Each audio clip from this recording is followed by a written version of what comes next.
कृपाळवर्ती श्रीराम। नमो लोय स्वकृपाळवर्ती आयर्याणम। नमो लोय स्वकृपाळवर्ती गोचारण।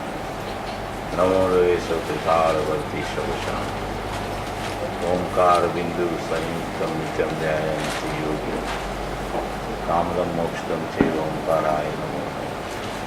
मंगलम भगवान वीरो मंगलम गौतमो मंगलम कुंकुंदार्युजेन्द्रमोष्टि। सर्वमंगल मांगल्यम सर्वकल्याणकारकम प्रदानम सर्वधर्माणां देवं नमः समय साराय स्वानुभूत्या चकास्ते चित्स्वभावाय भावाय सर्वभावांतरचिते एगो में शशुद्रोपाज्ञान दर्शन शेषा में बाहिरा भावा सभी संयोग मारो सुशाश्वत एक दर्शन ज्ञान लक्षण जरूर है। बाकी बधा संयोग लक्षण भाव बाह्य है। वो एक शुद्ध सदा रूपी ज्ञान दर्शन माई करे कहीं अन्य ते मारू जेरी प्रमाण मात्र नहीं होते। जे जान तो अंत ने गुणद्रव्य ने पर्याय बने ते जीव जाने आत्मन कशु मोह पामे लायक करे नहीं। अप्रमत के प्रमत नहीं जे एक ज्ञायक भाव है। ए रीत शुद्ध कथा ने ज्ञात के तो जेमने તેમજ જ્ઞાન નથી કારક નથી વેદ કરે જાણે જ કર્મો દઈને જરાબંધ તેમજ મોક્ષ ધ્રુવચલ ને અનુપમ ગતિ પામેલ સર્વે સિદ્ધ છે। વંદી કહું શુદ્ધ કેવડી કથિતા સમય પ્રાપ્ત। ઓમ શ્રી નમઃ શ્રીદેવ્ય નમઃ શ્રીદેવ્ય નમઃ શ્રીદેવ્ય।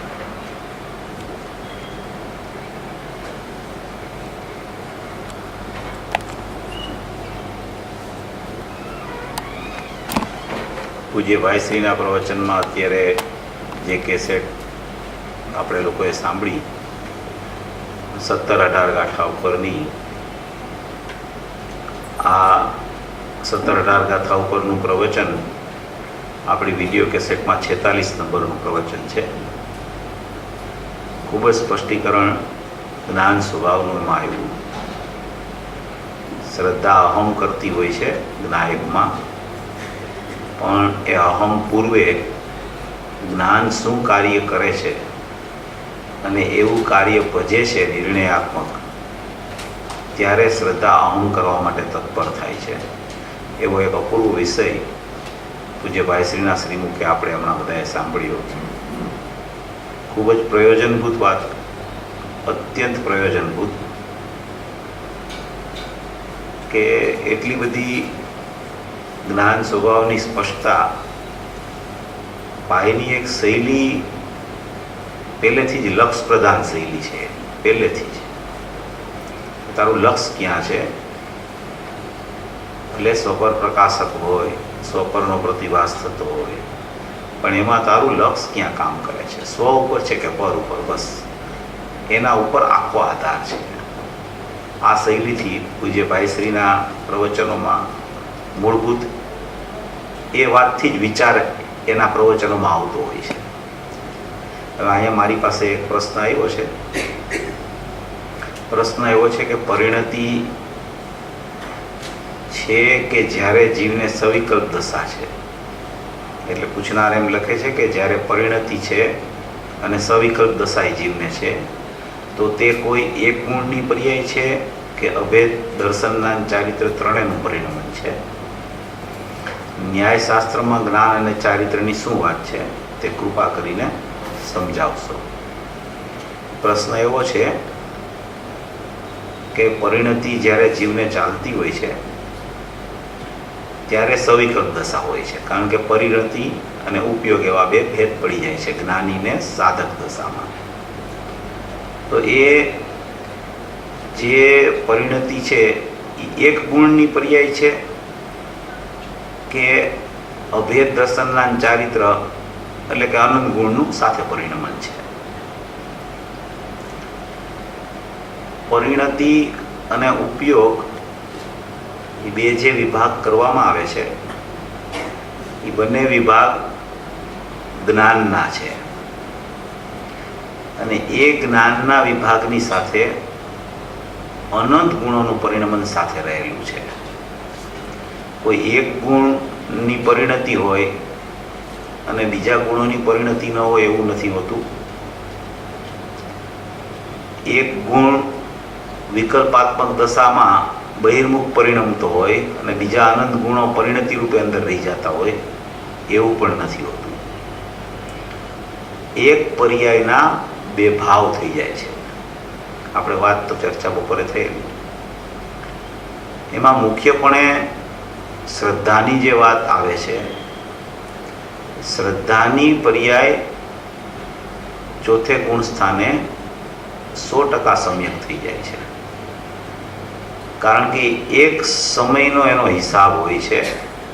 એક સમયમાં કાં તો એમાં પૂરેપૂરું મિથ્યાત્વ હોય છે અને કાં એક સમયમાં પૂરેપૂરું સમ્યકત્વ હોય છે. એ અપેક્ષાએ ચતુર્થ ગુણસ્થાનમાં જ્યારે જીવ પહોંચે છે ત્યારે એ જ્યારે હું જ્ઞાયક છું એમ અહમ કરે છે, ત્યારે એ શ્રદ્ધા પૂરી સમ્યક રૂપે પરિણમી જાય છે. નિર્વિકલ્પ દશાના કાળમાં, નિર્વિકલ્પ દશાના કાળમાં શ્રદ્ધા અહમ કરીને 100% સમ્યકપણે પરિણમે છે. એની સાથે નિર્વિકલ્પ દશાના કાળે તો અનંત ગુણો સમ્યક રૂપે પરિણમી જાય છે. એની પર્યાયો ત્યાં કોઈ અમુક અંશ બાકી રહી જાય છે અને અમુક અંશ પરિણમી જાય છે, એવા કોઈ ભેદ નથી હોતા. ત્યાં તો આખું નિર્વિકલ્પ પરિણમન છે. એમાં માત્ર જ્ઞાનમાં આનંદ વેદાતો હોય છે. ત્યાં કોઈ જ્ઞાયક, એના ગુણો, એનો ત્રિકાળ જ્ઞાન દર્શનનો ઉપયોગ, એનું પારિણામિક ભાવ લક્ષણ કે એનો સામાન્ય ઉપયોગ, એનો વિશેષ ઉપયોગ, બહિર્મુક્તા, અંતર્મુક્તા, એવું કાંઈ ત્યાં હોતું જ નથી. ત્યાં માત્ર ભેદન હોય છે અને ભેદનથી આત્મા પકડાણો છે. ભેદનથી જે આત્મા પકડાય છે એમાં કોઈ પણ પ્રકારના ભેદભંગ નથી હોતા. ત્યાં માત્ર આનંદનું વેદન છે અને એ આનંદનું વેદન એટલે કે જ્ઞાન જ્ઞાયકની સન્મુખ જ્યાં પરિણમ્યું છે ત્યાં અનંત ગુણોનું પરિણમન નાચી ઉઠે છે. એ અનંત ગુણોનું પરિણમન એકરૂપપણે નાચી ઉઠે છે. એને એમ કહેવાય છે કે આ જીવને સદુપયોગ પોતાના આત્મારૂપ પરિણમી ગયો. એ સમયે કોઈ જ્ઞાન દર્શન ચારિત્રના ભેદ નથી હોતા, પર્યાયોના કોઈ ભેદ નથી હોતા, ગુણના કોઈ ભેદ નથી હોતા. ભેદરૂપ કોઈ છે જ નહીં. ત્યાં બધું અભેદ જ છે. ત્યાં જ્યારે વિકલ્પાત્મક દશામાં જ્ઞાની આવે છે ત્યારે પરિણતિનો ઉપયોગ એવા જ્ઞાનના બે ભેદ પડે છે. અને એ જ્ઞાનના ભેદ જે પડ્યા એવી જ રીતે શ્રદ્ધા સિવાયની દરેક પર્યાયના બે ભેદ પડે છે. શ્રદ્ધા તો પ્રતીતિ એની જે થઈ એ થઈ, પ્રતીતિ થઈ પછી શ્રદ્ધાનો ઉત્પાદ બંધ નથી થઈ જતો.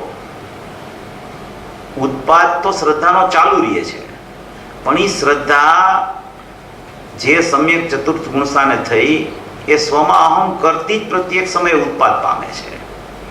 એવી રીતે વિકલ્પાત્મક દશામાં પણ અનંત ગુણની અનંત પર્યાયોનો એક ભાગ તો સ્વસન્મુખ પરિણમે છે અને બીજો ભાગ હોય છે એ ઉપયોગાત્મક, ઉપયોગમાં ઉપયોગ, જ્ઞાનમાં જ્ઞાન છે એવી રીતે પરિણમે છે. જ્ઞાનમાં જ્ઞાયક છે ત્યાંથી ચ્યુત થઈ જાય છે, એટલે એ શુદ્ધ ઉપયોગથી ચ્યુત થયો છે અને એ ઉપયોગ ઉપયોગમાં રહી ગયો છે, ઉપયોગ ઉપયોગમાંથી છૂટી ગયો છે. એને ભેદ કહેવામાં આવે છે અને એ ભેદ છે એ સાધક દશા કહેવામાં આવે છે. સાધક દશામાં પણ કંઈ પરસન્મુખતા નથી હોતી. આવી જે વાત છે એટલે પરિણતિ સવિકલ્પ દશા હોય છે ત્યારે ચાલે છે અને એ અનંત ગુણની અનંત પર્યાયોને પરિણતિ કહેવામાં આવે છે. એક ગુણની એક પર્યાય જે છે, એક ગુણનું એક પરિણમન, એને પર્યાય કહેવામાં આવે છે. અનંત ગુણનું એક રૂપ એક સાથે પરિણમન સવિકલ્પ દશામાં અંદરમાં ચાલતું હોય પરિણતિ રૂપે, એને અનંત ગુણની પર્યાયો એક રૂપ થઈને પરિણમે છે, એને પરિણતિ કહેવામાં આવે છે. એક ગુણનું પરિણમનને પર્યાય કહેવાય. અનંત ગુણનું એક સાથે એકરૂપ પરિણમન હોય એને પરિણતિ કહેવાય. એટલો પર્યાયમાં ને પરિણતિમાં તફાવત છે. છતાંય કોઈ જ્ઞાની પર્યાયને પણ પરિણતિ કહીને વાત કરે તો એ શબ્દ ન પકડવો. સિદ્ધાંત આ છે કે પરિણતિ એટલે અનંત ગુણની અનંત પર્યાયો એકરૂપ પરિણમે એને પરિણતિ કહેવામાં આવે. આવો આમાં નિયમ છે. ન્યાયશાસ્ત્રમાં જ્ઞાન અને ચારિત્રની શું વાત છે તે કૃપા કરીને સમજાવું છું. જ્ઞાન અને ચારિત્ર એ જે ગુણના ભેદ છે એ લક્ષણથી સિદ્ધ થાય છે. હંમેશા જ્ઞાનનું લક્ષણ જાણવું છે, ચારિત્રનું લક્ષણ ઠરવું છે. જે જીવને જાણવું ચાલતું હોય છે એને જ્ઞાન કહેવામાં આવે છે, અને જે જીવ એ જ્ઞાનરૂપ નાયકમાં ઠરી જાય છે એને ચારિત્ર કહેવામાં આવે છે. ન્યાયશાસ્ત્રની વાત હોય કે અધ્યાત્મની વાત હોય કે કોઈ પણ વાત હોય, નિયમ અને સિદ્ધાંત જ્ઞાનનો અને ચારિત્રનો આ છે. એમાં કોઈ ફરક નથી. બીજા કોઈ પ્રશ્ન આમાંથી લેવા હોય તો મોકલો.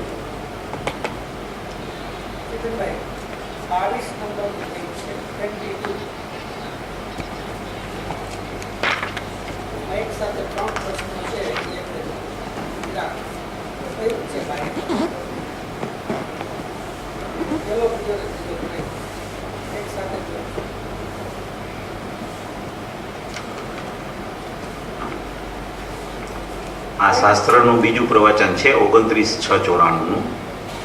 એમાં પ્રશ્ન કરવામાં આવ્યો છે, સ્વપરનો પ્રતિભાસ થાય છે તે જ તેનું નિરપેક્ષપણું છે? એવો પ્રશ્ન છે. જેની પાસે શાસ્ત્ર હોય પુસ્તક ખોલીને જોવે. સ્વપરનો પ્રતિભાસ થાય છે તે જ તેનું નિરપેક્ષપણું છે? પૂજ્યભાઈ જવાબ આપે છે કે સ્વપરનો પ્રતિભાસ એ નિરપેક્ષ કરતા ઉપયોગ જે પ્રગટ થાય છે ને એ નિરપેક્ષ છે. સ્વપરનો પ્રતિભાસ એ નિરપેક્ષ તમે જે લ્યો છો એના કરતા તમે એમ લ્યો કે ઉપયોગ પ્રગટ થાય છે એ નિરપેક્ષ છે. એનો અર્થ એમ કહેવા માંગે છે કે પ્રથમ નાયકમાંથી ઉપયોગ પ્રગટ થાય છે. એટલે ઉપયોગ તમે જ્ઞાનની શૈલીથી વિચારો તો જ્ઞાયકમાંથી આવે છે. એ ઉપયોગ જે જ્ઞાયકમાંથી આવ્યો છે એ પહેલા ઉપયોગ પ્રગટ થાય છે. એ ઉપયોગ અંદરથી આવે છે. એ કઈ સ્વપરનો પ્રતિભાસ લઈને નથી આવતો. એ જ્યારે પ્રગટ થાય છે, ઉત્પાદ પામે છે, ત્યારે તેમાં સ્વપરનો પ્રતિભાસ થાય છે. એટલે એમ કીધું કે ઉપયોગ નિરપેક્ષ છે. જ્યાં તમે સ્વપર પ્રતિભાસ લ્યો છો ત્યાં સાપેક્ષ થઈ જાય છે, એમ કહેવા માંગે છે. સ્વપરનો પ્રતિભાસ એ નિરપેક્ષ કરતા ઉપયોગ જે પ્રગટ થાય છે તે નિરપેક્ષ છે, અને તેનો સ્વભાવ સ્વપરનો પ્રતિભાસ છે. ઉપયોગ લક્ષણ છે, અને લક્ષણમાં સ્વપરનો પ્રતિભાસ થાય છે. હવે સ્વપરનો પ્રતિભાસ થાય છે એમ ઉપયોગને જોવો તો ઉપયોગ સાપેક્ષ થઈ ગયો.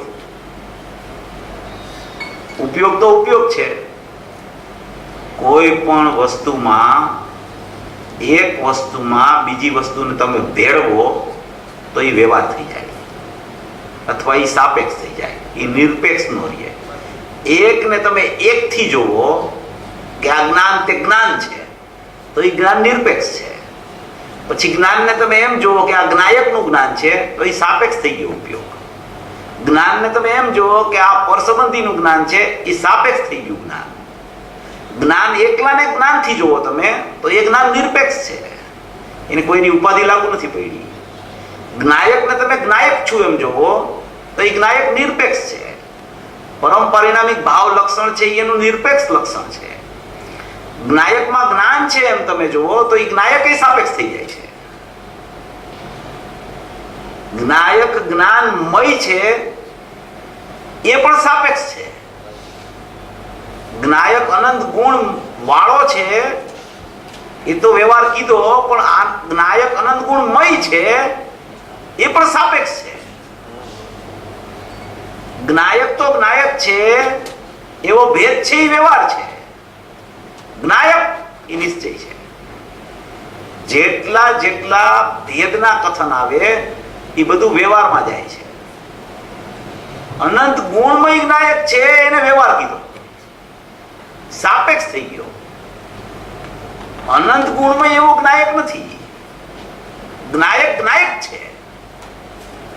અનંત ગુણની સાપેક્ષતા વાળો જ્ઞાયક નથી. જ્ઞાયક તો જ્ઞાયક છે.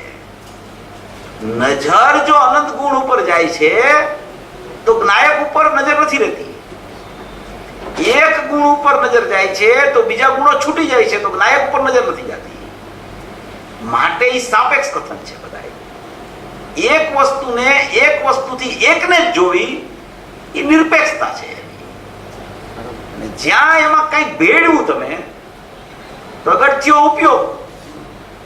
ઉપયોગમાં સ્વપરનો પ્રતિભાસ, સ્વ અને પર બે ઉપાધિ તમે એક ઉપયોગમાં લગાઈ તો એ નિરપેક્ષ ન રહ્યો ઉપયોગ. સાપેક્ષ ઉપયોગમાં ઉપયોગવાનના દર્શન નથી થઈ શકતા. નિરપેક્ષ ઉપયોગમાં ઉપયોગવાનના દર્શન થાય છે. ઉપયોગવાન પણ નિરપેક્ષ છે અને નિરપેક્ષ ઉપયોગ પણ નિરપેક્ષ છે. એવા નિરપેક્ષ ઉપયોગમાં નિરપેક્ષ ઉપયોગવાન જણાય છે. કોઈ સાપેક્ષ ઉપયોગમાં નિરપેક્ષ ઉપયોગવાન જણાતો નથી કદી કોઈ જીવને. કોરો ઉપયોગ છે. કોરો કોઈ ઉપાધિ નથી એમાં. જ્યાં તમે એને ઉપાધિ લગાવો સાપેક્ષતાની તો જ્ઞાયક ઓજલ થઈ જાય છે. જ્ઞાયક ઓજલ થઈ ગયો તો એ નિરપેક્ષ ઉપયોગ સાપેક્ષ ઉપયોગ થઈ ગયો. સાપેક્ષ ઉપયોગમાં જ્ઞાયક જણાય નહીં કદી. એમ આમાં કહેવા માંગે છે કે તમે એને સ્વપરના પ્રતિભાસને નિરપેક્ષ ન જોવો. તમે ઉપયોગને પહેલા નિરપેક્ષ જોવો. એમ સ્વપરનો પ્રતિભાસ તમે ઉપયોગમાં લીધો ત્યાં એ સાપેક્ષ થઈ ગયો એમ કહેવા માંગે છે. એમ ઉપયોગને જોવો તો સાપેક્ષ થઈ ગયો. ઉપયોગ તો ઉપયોગ છે એટલે કે ઉપયોગ તો ઉપયોગ છે એટલે ઉપયોગને ઉપયોગથી જોવો બસ. હવે પ્રશ્ન છે ઉપયોગ પ્રગટ થાય છે નિરપેક્ષ છે? ઉપર સોપરના પ્રતિભાસની વાત આવી. હવે એમ કે છે ઉપયોગ પ્રગટ થાય છે નિરપેક્ષ છે. પૂજ્યભાઈ જવાબ આપે છે નિરપેક્ષ છે અને પછી તેના વિશેષણ લગાવ્યા કે ઉપયોગનું લક્ષણ શું તો કે સ્વપરનો પ્રતિભાસ. તો એ સાપેક્ષ થઈ ગયું. પછી એનું વિશેષ થાય અત્યારે એ વિશેષણ આપશે. પછી એનું વિશેષ થાય. ઉપયોગ પ્રગટ થાય પછી એનું સ્વપરનું પ્રતિભાસન થયું અને પછી કન્વર્ટ થયું એ વિશેષ થઈ ગયું એમ કહેવા માંગે છે. સ્વલક્ષે પરિણમન તે સમ્યક જ્ઞાન અને પરલક્ષે પરિણમન એ મિથ્યા જ્ઞાન. એમ સ્વલક્ષે પરિણમન થયું એ સમ્યક જ્ઞાન થયું. પરલક્ષે જ્ઞાનનું પરિણમન થયું તો એ મિથ્યા જ્ઞાન થઈ ગયું. પૂજ્ય ભાઈ કે છે હા પણ એ સાપેક્ષ થઈ ગયું. સ્વલક્ષે પરિણમન સાપેક્ષ છે. સ્વલક્ષે પરિણમન એટલે કે સ્વનું જે લક્ષ કરે છે એવો જે જ્ઞાનનો ઉપયોગ તો એમાં બે પણ થઈ ગયું. સ્વનું લક્ષ કર્યું ઉપયોગે તો એ સાપેક્ષ કથન છે. હું સ્વ છું એમ ન આવ્યું એમાં. સ્વનું લક્ષ કરું છું એમ આવ્યું. જાણનારો જણાય છે. જાણનારો જણાય છે એના ઘણા અર્થ છે. જાણનારો જણાય છે એ ત્રિકાળ માટે વપરાય છે. જાણનારો જણાય છે એ દ્રવ્ય પર્યાય માટે વપરાય છે. જાણનારો જણાય છે એ ઉપયોગને ઉપયોગવાન માટે વપરાય છે. જાણનારો જણાય છે એનો એક જ અર્થ નથી. પહેલા તમે વિચાર કરો તો જાણનારો અને જણાય છે તો એ જાણનારો જણાય છે એ નિષ્ક્રિયપણે છે. એમાં ક્રિયા નથી કોઈ. પ્રથમ તમે જાણનારો જણાય છે એનો વિચાર કરો તો એ જાણનારો જણાય છે એ નિષ્ક્રિયપણે જણાય છે. એમાં જાણનારો અને જણાય એવી કોઈ ક્રિયા નથી ત્યાં. જો તને ક્રિયા દેખાય છે તો જાણનારો નથી જણાતો. એ સાપેક્ષ થઈ ગયું. તો જાણનારો જણાય છે એ નિષ્ક્રિયપણે છે. નિષ્ક્રિયપણે નિષ્ક્રિયનું જાણવું અંદરમાં છે. એવું એક સ્વરૂપ છે. એને કે છે જાણનારો જણાય છે. જાણનારો જણાય છે. જાણનારો જણાય છે. એ જાણનારો જણાય છે નિષ્ક્રિયમાં નિષ્ક્રિય જણાય છે. એમ જે જાણે છે એ ઉપયોગ છે. એ ઉપયોગ અભેદ થઈ જાય છે.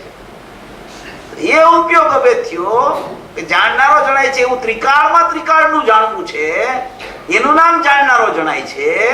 એ ત્રિકાળમાં ત્રિકાળનું જાણવું એ એક વસ્તુ છે, એ ભેદરૂપ વાત નથી. ત્યાં ત્રિકાળી જ્ઞાયક છે અને એના ત્રિકાળ જ્ઞાન દર્શનના ઉપયોગ છે, એમાં એનું જાણવું વર્તી રહ્યું છે, એ એકરૂપ જાણનારો જણાય છે. એટલે કે હું જ્ઞાયક છું, એટલે હું ધ્રુવ છું, એટલે કે હું પરિપૂર્ણ છું. એ પરિપૂર્ણ છું એ કેવો છે? પરિપૂર્ણ છે, કૃતકૃત્ય છે, સ્વાભાવિક છે. એ શું છે વસ્તુ? આખા દિવસની 3 કેસેટો આપણે સાંભળી, બધામાં એક વાત આવે છે કે તું આત્માને જાણ પ્રથમ, પછી કે તને આત્મા જણાઈ રહ્યો છે, પછી કે તારા ઉપયોગમાં આત્મા રહેલો છે, પછી કે ઉપયોગમાં ઉપયોગ છે, પછી જ્ઞાન પરને જાણતું નથી, જ્ઞાન જ્ઞાયકને જાણે છે. તો બધી જગ્યાએ જ્ઞાયક જ્ઞાયક જ્ઞાયક જ્ઞાયક જાણનાર જાણનાર જાણનાર જાણનાર એ વાત તો આવી. જાણનારો જણાય છે એમ કે છે, જ્ઞાનમાં આત્મા જણાય છે એમ કે છે, ઉપયોગમાં ઉપયોગ છે એમ કે છે. તો હવે એ ઉપયોગવાન છે કેવો? પણ જણાય છે પણ એ જણાય છે કેવો છે એ જ ખબર ન હોય તો એ જણાય તો ફાયદો શું? પેલા એ કેવો છે અંદરમાં, એનું સ્વરૂપ કેવું છે, એની પરિપૂર્ણતા કેવી છે, એની કૃતકૃત્યતા કેવી છે, એનું સ્વાભાવિક નિરપેક્ષપણું કેવું છે, એ સ્વયં પોતે કેવો છે, એની શાશ્વતતા કેવી છે, એનું અખંડપણું કેવું છે, એનો જાગૃત સ્વભાવ અંદરમાં કેવો છે, એનું ધ્રુવપણું કેવું છે, એનું કુટસ્થપણું કેવું છે, એનું નિત્યપણું કેવું છે, એનું એક રૂપપણું કેવું છે, એ જ્યાં સુધી એના ખ્યાલમાં ન હોય ત્યાં સુધી જાણનારો જણાય છે. તો એ જાણનારો છે કેવો? એ જાણનાર શું વસ્તુ છે? એ જણાય છે જ્ઞાનમાં, પણ એ જણાય છે એ વસ્તુ કેવી છે? એ અભેદ વસ્તુ શું છે? એની અખંડતા કેવી અંદર રહી ગઈ છે? એની શાશ્વતતા શું પડી છે અંદરમાં? એની પરિપૂર્ણતા કેવી અંદરમાં ભરેલી છે કે ઈ જણાય ત્યાં સમ્યક દર્શન થાય, ઈ જણાય ત્યાં સમ્યક જ્ઞાન થાય, ઈ જણાય ત્યાં સમ્યક ચારિત્ર થાય, ઈ જણાય ત્યાં બધું છૂટી જાય બહારથી ઉપયોગ.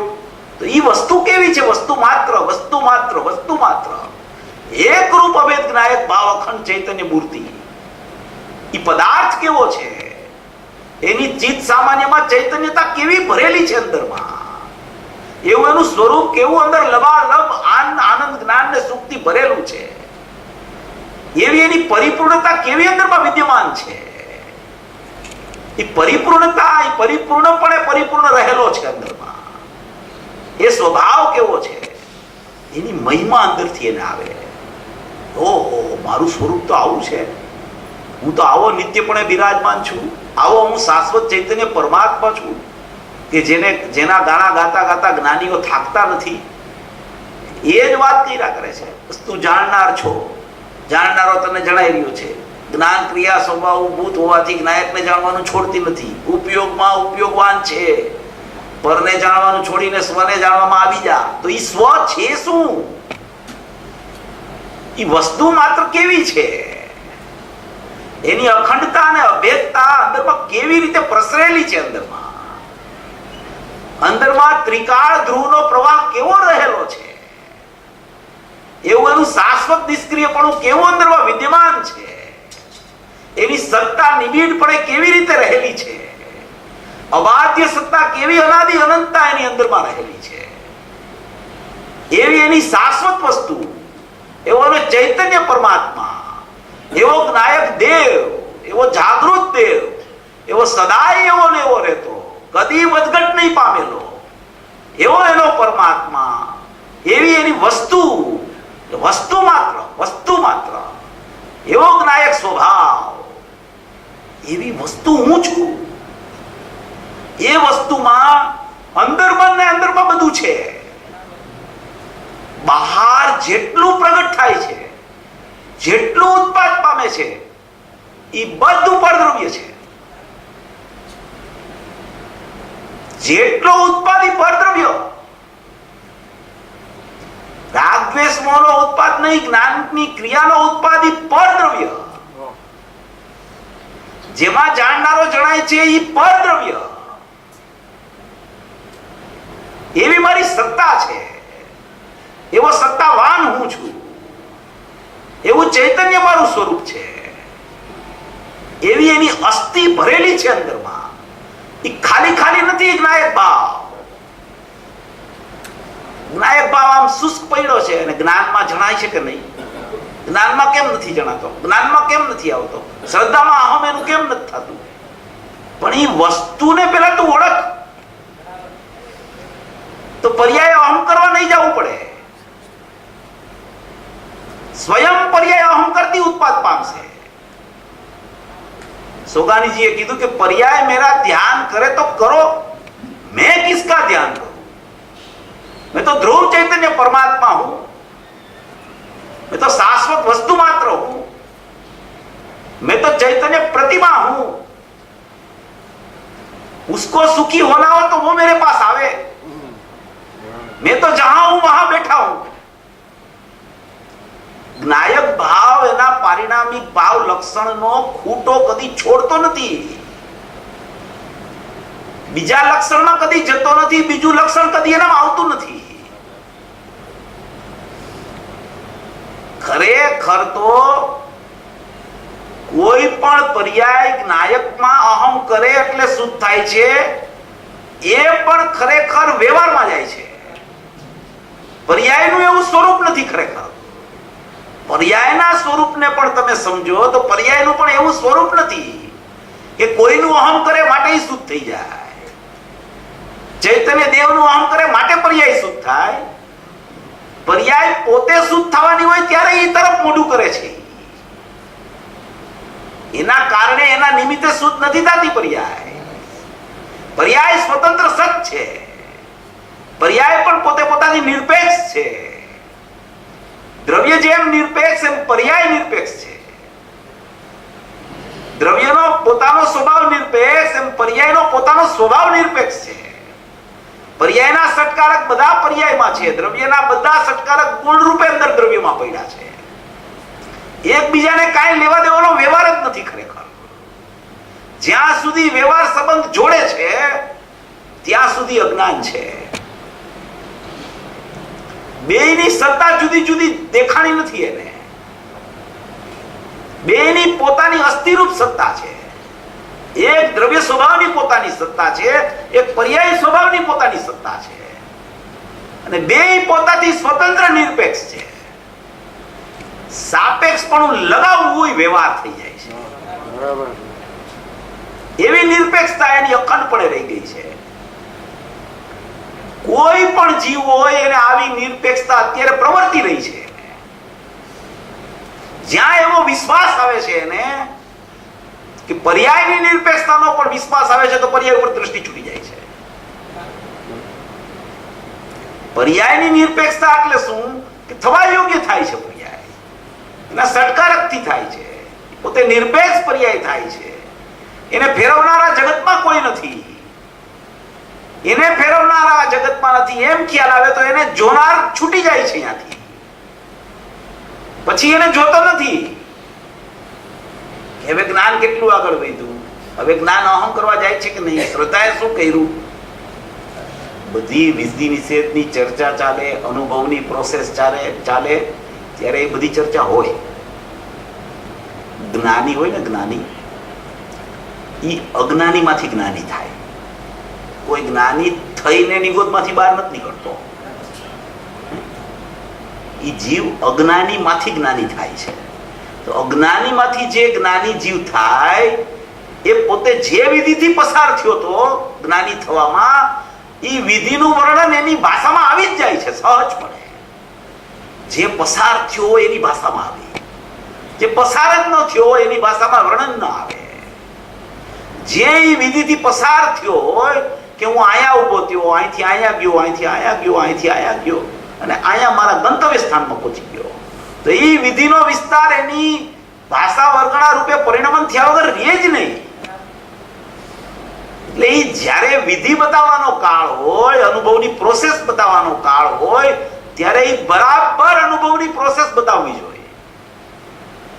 અનુભવની પ્રોસેસ જ્યારે ભજી જાય ત્યારે એને ખબર પડે કે આવી પ્રોસેસ ભજી હતી, અને એ પ્રોસેસ કેવી રીતે ભજી કે નિરપેક્ષતા જોતા ભજી. એ નિરપેક્ષતાનું ભાન દાન થયું ત્યારે આવી પ્રોસેસ સહજમાં ચાલવા માંડી. ત્યારે મારો જ્ઞાનનો ઉપયોગ આ રીતે ચાલતો હતો, એ જ્ઞાનનો ઉપયોગ આવી રીતે અહીંયા પહોંચ્યો, આવી રીતે એને જ્ઞાને જીવના જીવત્વનો નિશ્ચય કર્યો, એ આવી રીતે જ્ઞાને નિર્ણય કર્યો. શ્રદ્ધા ત્યારે બાજુમાં રહી ગઈ, અનુભૂતિ પરોક્ષ ત્યારે ચાલુ થઈ ગઈ. શ્રદ્ધા રાગ તેવું માનતી હતી, જ્ઞાનમાં જ્ઞાયક તેવું એમ આવી ગયું. એ બધું પ્રોસેસ છે અનુભવની.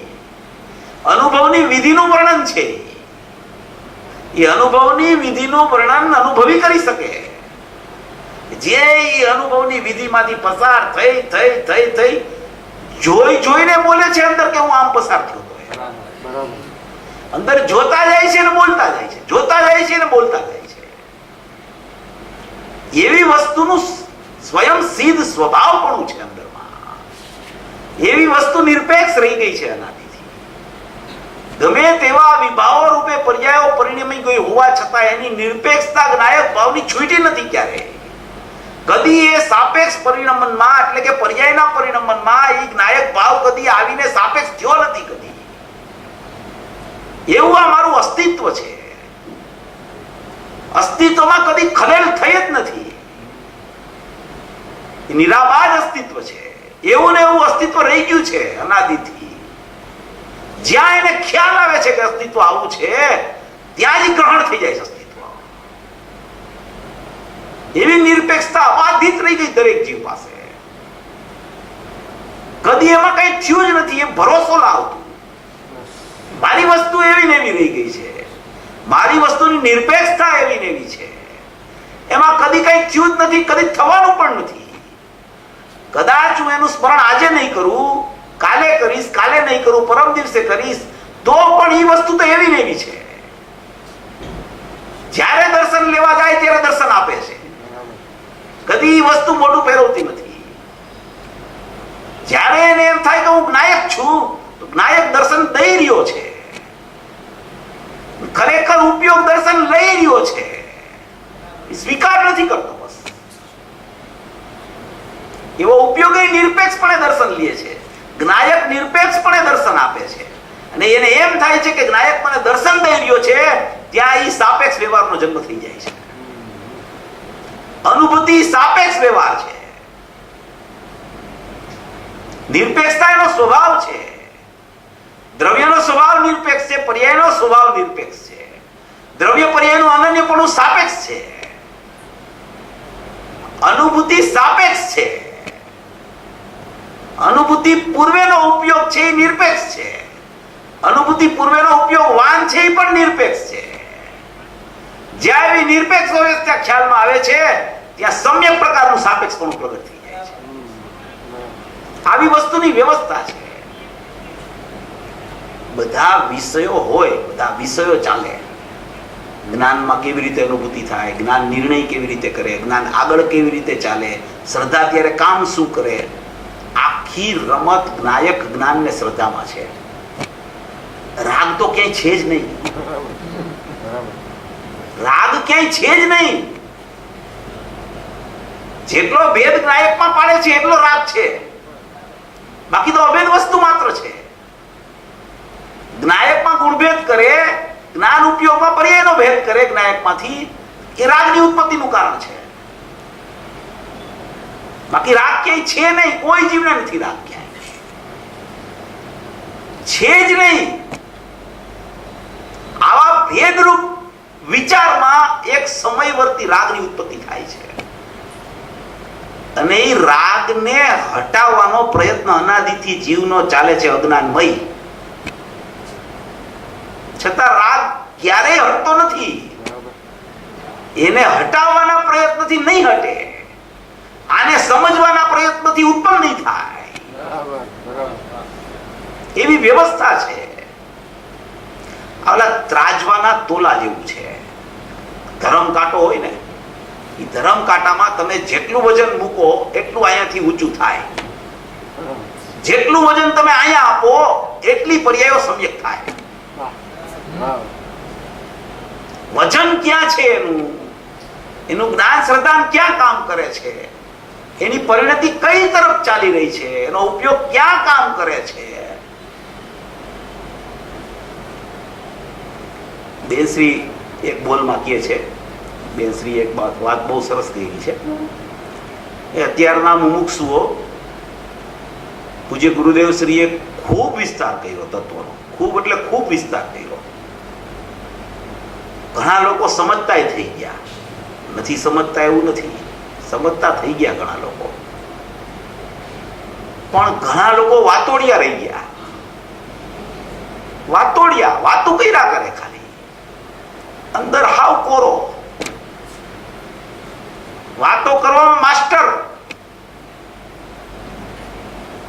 અંદરથી પોતે પોતાને જોવે ને તો એને પોતાને ખબર પડે કે આની વાત તો મને બધી ખબર છે, પણ અંદર કઈ સળવળાટ છે નહીં. હજી અંદરમાં ધ્રુવનું ધ્રુવ પણ આવું પડ્યું છે, કેમ ચૈતન્યતા મારા ખ્યાલમાં નથી આવતી, એવો વિચાર જ નથી આવતો એને.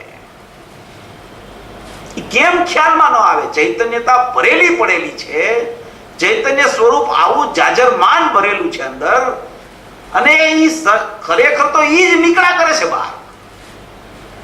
છતાં એ પર્યાયનો ઉત્પાદ એવો જ થતો હોવા છતાં એ ઉપયોગમાં કેમ આવતો નથી, એમ વિચાર કરતો નથી જીવ.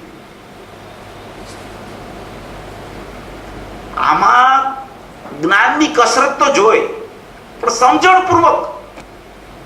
સમજણપૂર્વક કસરત જો ન હોય જ્ઞાનની, તો ક્ષયોપસમ જ્ઞાન એટલું બધું વધી જાય, બહિર્લક્ષિક ક્ષયોપસમ એકાંતે એટલું બધું વધી જાય, એટલો બધો વધારો થઈ જાય, પણ છતાં હાથમાં કઈ ન આવે. મૂળ વસ્તુ ઉપર જ્યાં સુધી ત્રાટક ન થાય જીવનું, મૂળ વસ્તુને સમજવાનો પ્રયત્ન જ્યાં સુધી ન ચાલે કે અંદરની વસ્તુમાં જાણનારો જણાય છે શું, અંદરમાં જાણનારો જણાય છે. આ પુરુષે કેટલા વર્ષો સુધી આ વાત કરી, કેટલા વર્ષો સુધી બસ જાણનારો જણાય છે. પર નથી જણાતું, એ તો બહુ દૂરની વાત છે, એને તો યાદ જ કરવા જેવું નથી. પર જણાય છે એને કે પર નથી જણાતું એને, એ હવે એ પીરિયડ ચાલ્યો ગયો છે, હવે એને યાદ કરવાની જરૂર નથી. બહુ જાણનારો જણાય છે, એમાં હું ક્યાં અટકું છું એ જોવાની જરૂર છે, એ વિચાર વધારવાની જરૂર છે કે જાણનારો તો જણાય છે, પણ હજી કેમ જણાતો નથી? આ તો જણાય છે, પ્રગટ રૂપ જ્ઞાન છે, અંદરમાં સત્તારૂપ અસ્તિત્વ વાળું જ્ઞાન છે, છતાં મને ખ્યાલમાં કેમ નથી આવતું? જ્ઞાન પકડાતું કેમ નથી? વેદન પ્રત્યક્ષ કેમ થતું નથી? એનું વેદન કેમ આવતું નથી? વેદન વગર તો ખ્યાલ નથી આવતો. વેદન હોવું જોઈએ. કેટલી વાર પૂજ્ય ભાઈ આ વાત કરી કે તને જાણનારો જણાય છે એમ અમે જાણીએ છીએ, તો તને કેમ વિશ્વાસ નથી આવતો? તને જાણનારો જણાય છે એમ અમે જાણીએ છીએ, છતાં તને કેમ વિશ્વાસ નથી આવતો? અમે જાણીને તને કહી છીએ કે તને જાણનારો જણાય છે, તો હવે તો જણાય છે એમ સ્વીકાર કરી લે. એટલી બધી અપૂર્વ વાતો કરીને ગયા છે. એક જાણનારો જણાય છે, ત્રિકાળમાં ત્રિકાળનું જાણવું છે એવું નાયકનું અસ્તિત્વ છે. બીજો જાણનારો જણાય છે, એમાં સામાન્ય ઉપયોગમાં નાયક અવસ્થિત છે, એ જાણનારો જણાય છે. અને આવી વસ્તુ સ્થિતિનો જેને ખ્યાલ આવે છે એને સદુપયોગમાં જાણનારો જણાય છે. એવો જાણનારો જણાય છે, એના ઘણા અર્થ છે, એક જ અર્થ નથી. જાણનારો જણાય છે એ ત્રિકાળ પણ છે, જાણનારો જણાય છે એ સામાન્યમાં સામાન્ય જણાય છે એ પણ છે, અને જાણનારો જણાય છે એ વિશેષમાં સામાન્ય જણાય છે એમ પણ છે. ક્યાંથી કઈ વાત કરવામાં આવે છે અહીંયા એની નજર પહોંચવી જોઈએ. કામ નજરનું છે. જાણે છે બધું જ્ઞાન, ગમે તેટલું જ્ઞાન જાણી લઈએ, છતાં નજર ન થાય તો એ જ્ઞાન કાંઈ કામનું નથી. અને જ્યાં સુધી જ્ઞાન યથાર્થ ન જાણે ત્યાં સુધી નજર થતી નથી. આવો શ્રદ્ધા અને જ્ઞાનનો સુમેળ હોય છે આત્માથી. ક્યાંય એને થયું હતું જ્ઞાન શ્રદ્ધામાં. એક રૂપ ચાલવા માંડે જ્ઞાન ને શ્રદ્ધા, એને મધ્યસ્થતા કહેવામાં આવે છે. ક્યાંય જ્ઞાનનો દ્રોહ ન થાય અને શ્રદ્ધાનો પક્ષ ન થાય, અને ક્યાંય શ્રદ્ધા શ્રદ્ધેય તરફ ન જાય અને ખાલી જ્ઞાનમાં વાતો ચાલે તો પણ ન ચાલે. બે વાત બે જગ્યાએ યથાર્થ રૂપથી જ્યારે આત્માથી સમજે ત્યારે જ્ઞાન શ્રદ્ધા મૈત્રીપૂર્વક અંદર પરિણમી જાય છે. આવી વસ્તુની સ્થિતિ છે, આવી વસ્તુની વ્યવસ્થા રહી ગઈ છે. એમાં જીવનું કર્તવ્ય શું છે એ પોતે જાણનાર અનાદિથી રહી ગયો છે.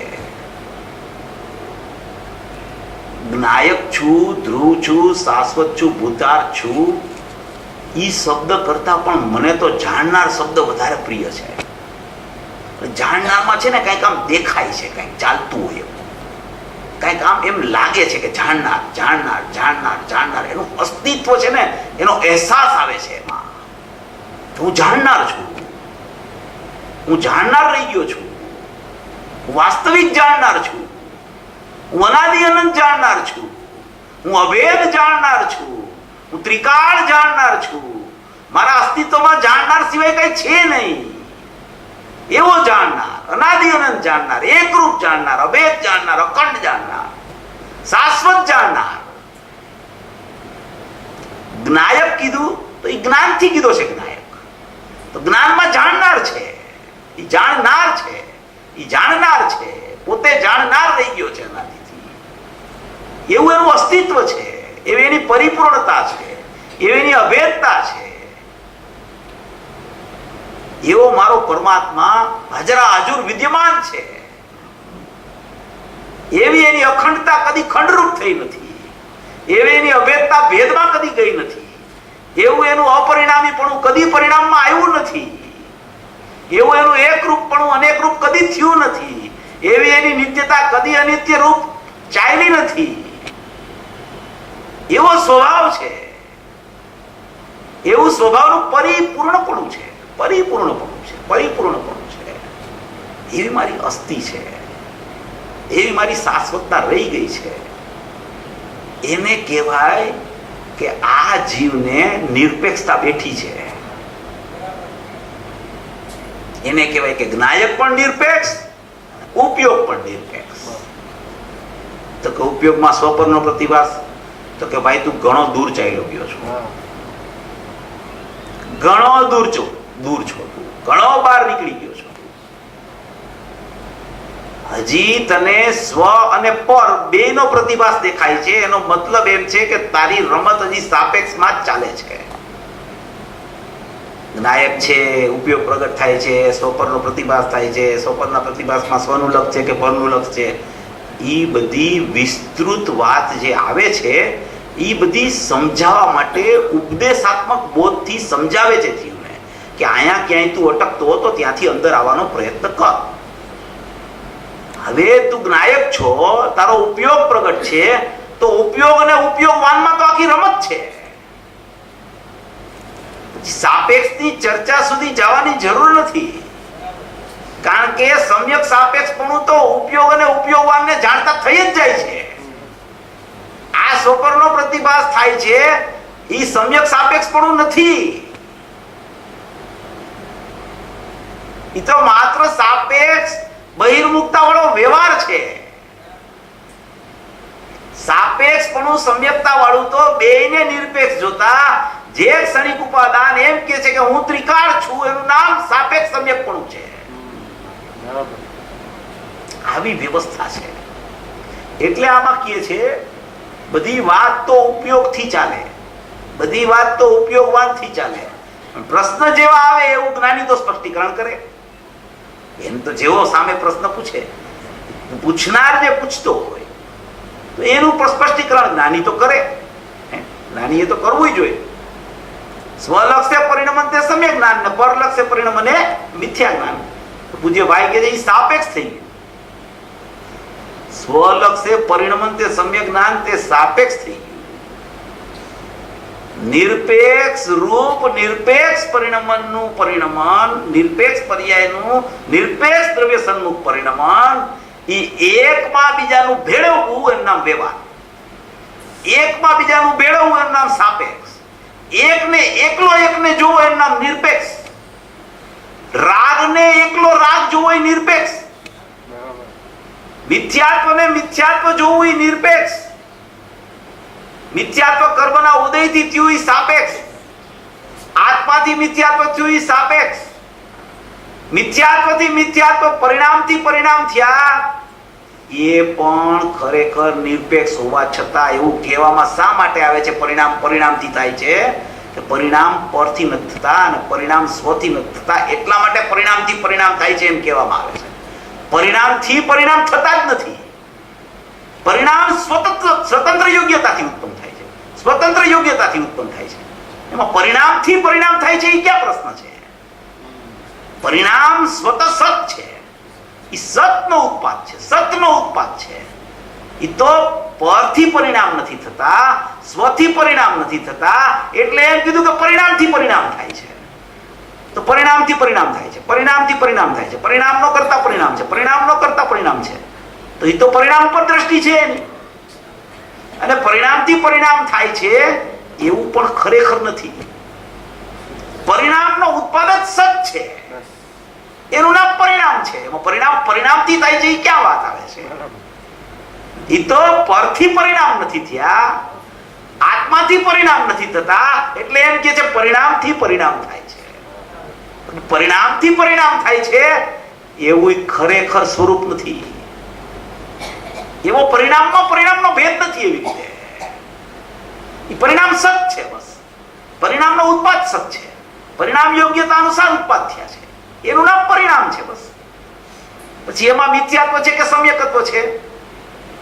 તો કે ભાઈ મિથ્યાત્વ છે એ આનાથી થયું, સમ્યકત્વ છે એ અહીંયા લક્ષ કર્યું માટે થયું. તો એમ કોઈનાથી કોઈ પરિણામ થતા નથી બતાવવા એમ કીધું કે પરિણામથી પરિણામ થાય છે. બાકી પરિણામનો તો સત ઉત્પાદ છે, એની પાસે સમય જ નથી પરિણામ પરિણામને કરે એવો, પરિણામથી પરિણામ થાય એવો.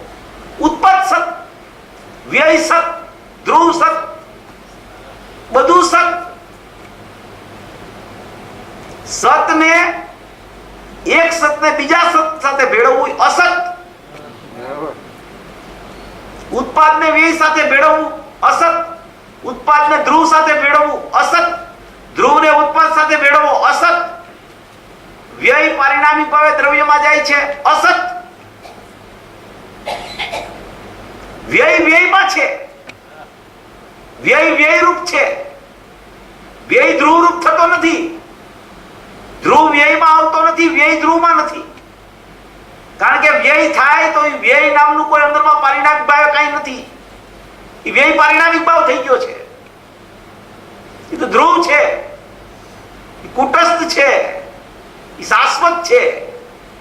જ્યાં તમે એકને બીજા સાથે ભેળવો, વ્યવહાર કયો, સાપેક્ષ કયો, અસત કયો, જે કેવું હોય. એટલે આમાં કહે છે સ્વલક્ષ પરિણમન સાપેક્ષ, દ્રવ્યની સન્મુખ પરિણમન ઈ સાપેક્ષ, પરિણમન માત્ર એ નિરપેક્ષ, અપરિણામી માત્ર એ નિરપેક્ષ, પર સન્મુખ પરિણામ ઈ સાપેક્ષ, પરિણામ પોતે પરિણામી નિરપેક્ષ, એમ કહેવામાં આવે છે. અદ્ભુત પ્રશ્નોત્તરી છે આ.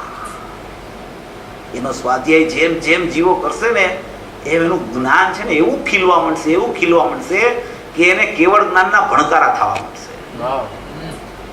એવી આમાં અદ્ભુત વાત આવી ગઈ છે. એટલી બધી અપૂર્વ વાત છે આ બધી. પ્રશ્ન કરનારે પણ પ્રશ્ન ખૂબ સારા કર્યા છે ખોલાવવા માટે.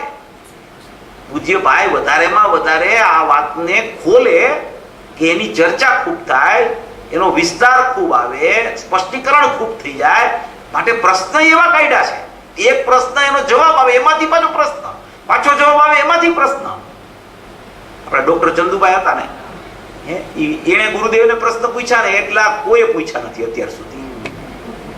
અને એ પ્રશ્નો પણ સૂક્ષ્મ બધાય. દ્રવ્ય પર્યાયની ભિન્નતા તો એટલી બધી એને ખોલાવી છે, જ્યારે હોય ત્યારે એ પ્રમાણથી જ પ્રશ્ન પૂછે. અને એ જેવો પ્રમાણથી પ્રશ્ન પૂછે એટલે ગુરુદેવ સીધા બે કટકા કરે દ્રવ્ય પર્યાયના. કોઈ પણ પ્રવચનમાં કોઈ પણ એના પ્રશ્નમાં તમે સાંભળી લેજો, એનો પ્રશ્ન પ્રમાણથી જ હોય. અને ગુરુદેવને ખબર પડે કે આ ચંદુભાઈ પ્રમાણથી પ્રશ્ન કર્યો, દ્રવ્ય પર્યાયના ટુકડા જ કરે. એ તો બે સત્તા છે. તો કે પણ અભેદ પરિણમન થયું ત્યારે તો દ્રવ્ય પર્યાય એક થઈ ગયા ને? તો કે ત્યારે બે છે. તો કે પણ ત્યાં તો ભેદ દેખાતો નથી. તો કે ના, ભેદ રહી ગયો છે. દેખાતો ન હોવા છતાં ભેદ છે. એક થતી જ નથી પર્યાય દ્રવ્ય સાથે. એમ આમાં એટલા બધા પ્રશ્નો કરવામાં આવ્યા છે. અહીંયા તો પ્રમાણથી પ્રશ્ન નથી, આ તો બીજી વાત ચાલે છે. અહીંયા તો બધા ઘણા સરસ પ્રશ્નો કરવામાં આવ્યા છે ભાઈને, બહુ સારા પ્રશ્નો. આ એ સાપેક્ષ થઈ ગયું, ઓલું નિરપેક્ષ.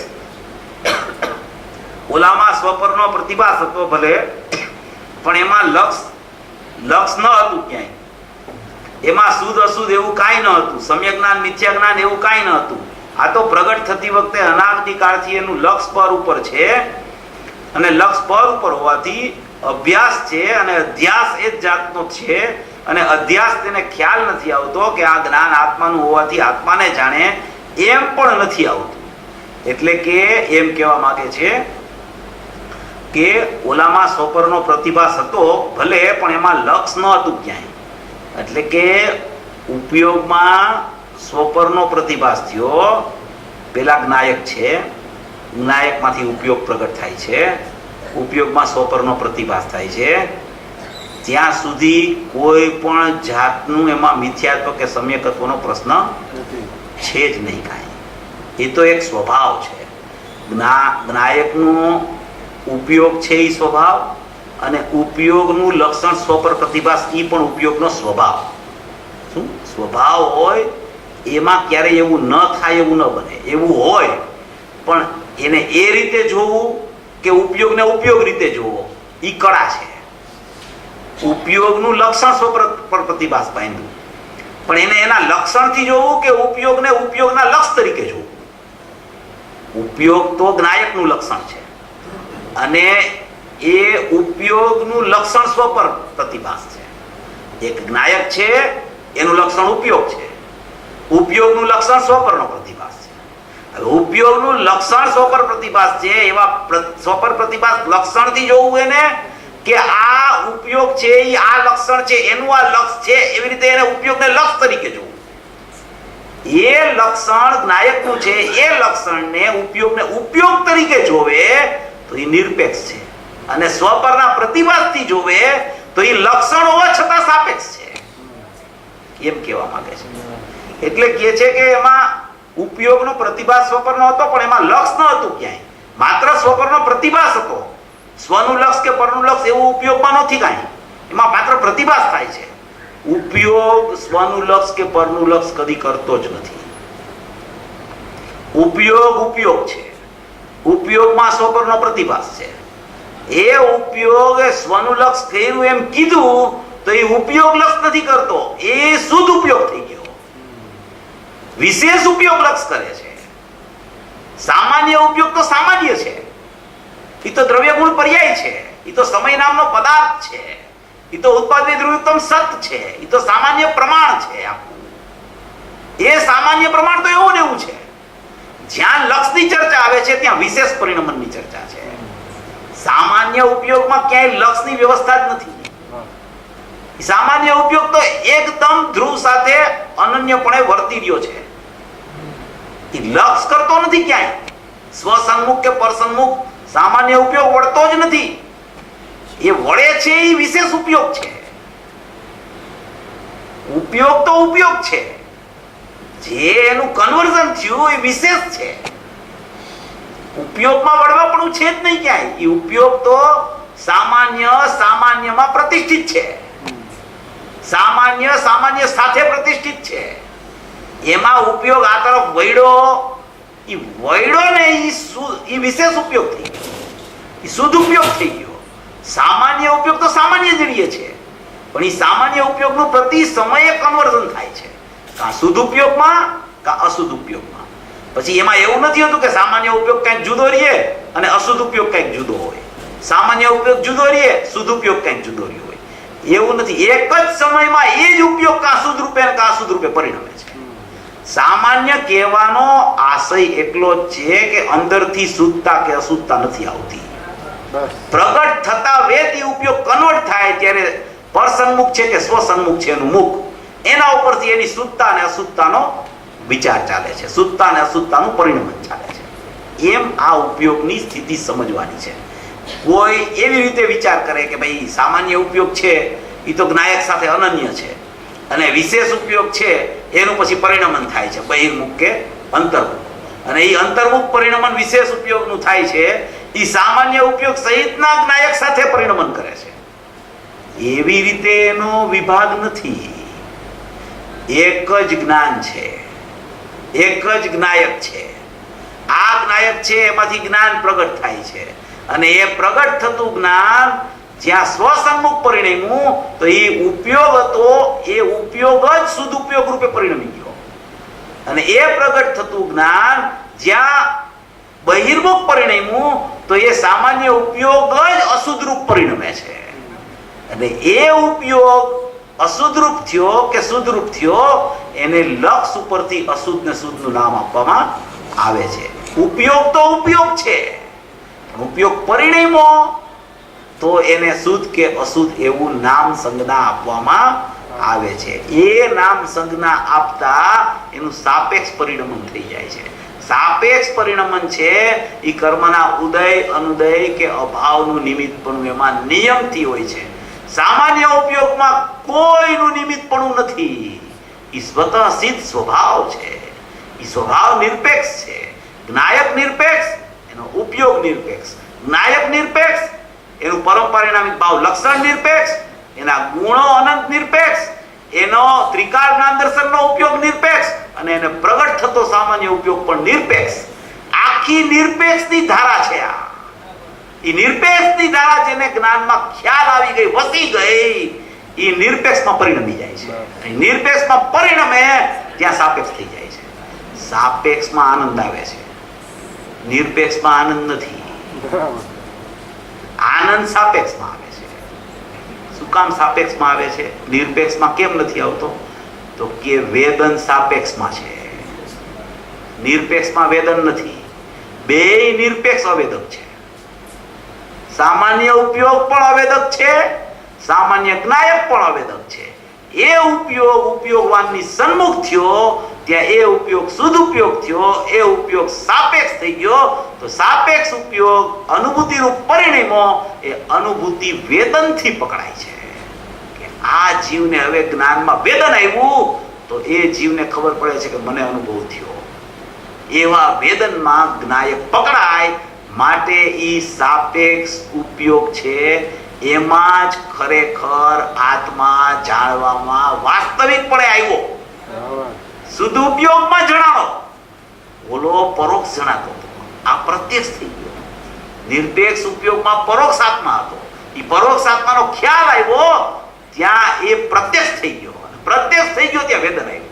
વેદન આવ્યું એનાથી એને ખબર પડી કે આજે મને અનુભૂતિ આવી ગઈ, આજે મને આનંદની ઉર્મિઓ ઉછળી ગઈ.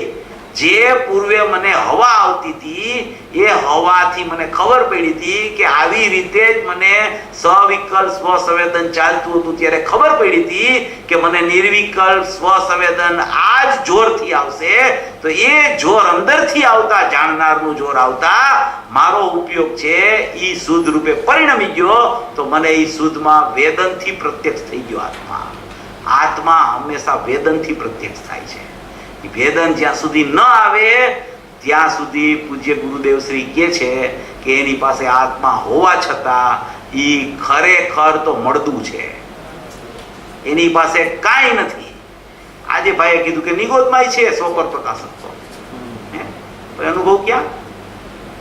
નિગોદમાં શુદ્ધાત્મા છે, બધી જગ્યાએ શુદ્ધાત્મા તો છે. કોઈ ગતિમાં શુદ્ધાત્મા નથી એવું નથી, અને કોઈ ગતિમાં એ શુદ્ધાત્મા અશુદ્ધ થયો નથી. બધી ગતિમાં એવો ને એવો, જ્યારે જુઓ ત્યારે એવો ને એવો, જ્યાં જુઓ ત્યાં એવો ને એવો. છતાં એ શુદ્ધ છે એવો ખ્યાલ નથી આવતો તો સાપેક્ષ વેદન નથી આવતું. વેદનથી નક્કી થાય છે કે આત્મા આવેદક છે. વેદન આવ્યું પર્યાયમાં ત્યારે ખબર પડી કે દ્રવ્ય તો અવેદક છે, આ વેદન તો પર્યાયનું છે. એ વેદીને અવેદક પકડાય છે. માટે આ સાપેક્ષમાં પરિણમનમાં વેદન આવે છે, નિરપેક્ષમાં વેદન નથી. નિરપેક્ષ ઉપયોગમાં વેદન નથી, નિરપેક્ષ દ્રવ્યમાં પણ વેદન નથી.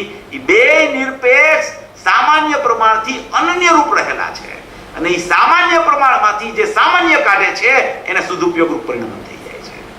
આવી વસ્તુની વ્યવસ્થા, વસ્તુની સ્થિતિ આ રીતે રહે. સમય થઈ ગયો છે, આ પૂરું કરી.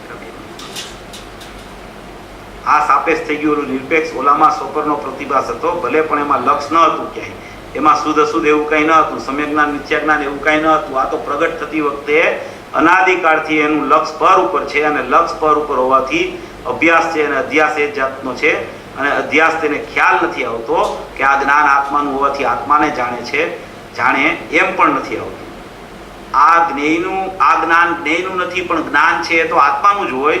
જ્ઞેયનું તો જ્ઞાન હોય નહીં એમ વિચાર કરે તો એને ખ્યાલ આવે કે ચૈતન્ય અનુવિદાયી પરિણામ શક્તિની વ્યક્તિ છે, તો આ જ્ઞાન તો આત્માનું હોવું જોઈએ.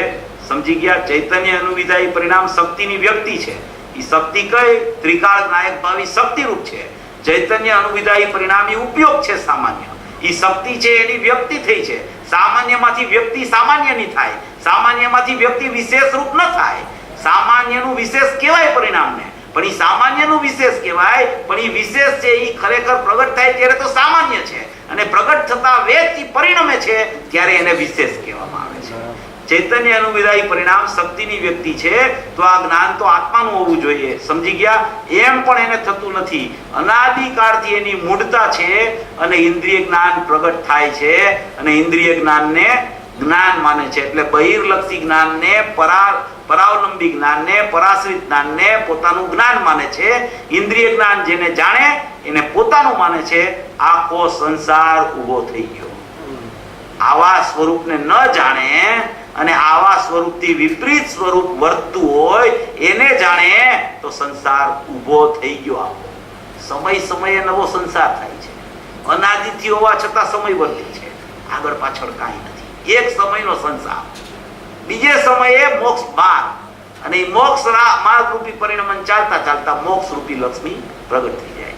આવો શુદ્ધાત્મા, નિરપેક્ષ શુદ્ધાત્મા નિરપેક્ષ ઉપયોગમાં રહેલો છે એવું સર્વભવી જીવો સમજી અને એનું સાપેક્ષ પરિણમન મોક્ષ માર્ગ રૂપ ત્વરિતમાં ત્વરિત થાય એવી મંગળ ભાવના.